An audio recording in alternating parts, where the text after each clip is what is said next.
ఏ parent అయినా expect చేసేది ఏదో చదువు రావాలి, క్లాసులు జరగాలి, ఐఐటి కొట్టాలి. ఓకే, చదువు ఎంత ఇంపార్టెంటో ఈ పిల్లల్లో ఉన్న ఇన్నసెంట్ స్కిల్స్ ఏవైతే ఉన్నాయో ఈ పేరు మరి వీళ్ళకి ఎవరైతే సజెస్ట్ చేశారో క్రియేటివ్ మైండ్ అని, నిజంగా క్రియేటివిటీ ఒక్కసారి ఈ ఆర్గనైజర్స్ వహించండి. వీళ్ళిద్దరికీ కూడా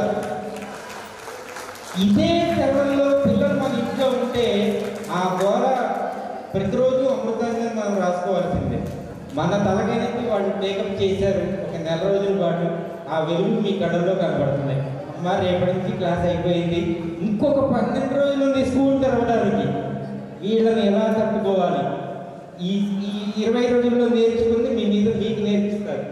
కానీ అద్భుతంగా చదువుతో పాటుగా మానసిక ఉల్లాసానికి ఒక మంచి ప్లాట్ఫామ్ రెడీ చేసిన వీరిద్దరికీ కూడా మన పేరెంట్స్, మన చిన్నారులు, మన శ్రేయబుల్స్ అందరి తరపున ఒక్కసారి వీరికి చక్కగా మీ కర్తవ్యంతో ధన్యవాదాలు తెలియజేస్తాను.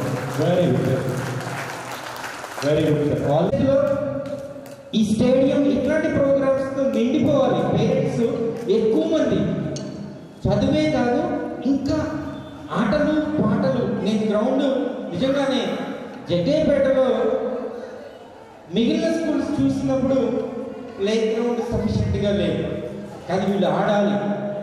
ఇమ్యూనిటీ పెరగాలి అంటే మట్టిలో ఆడాలి.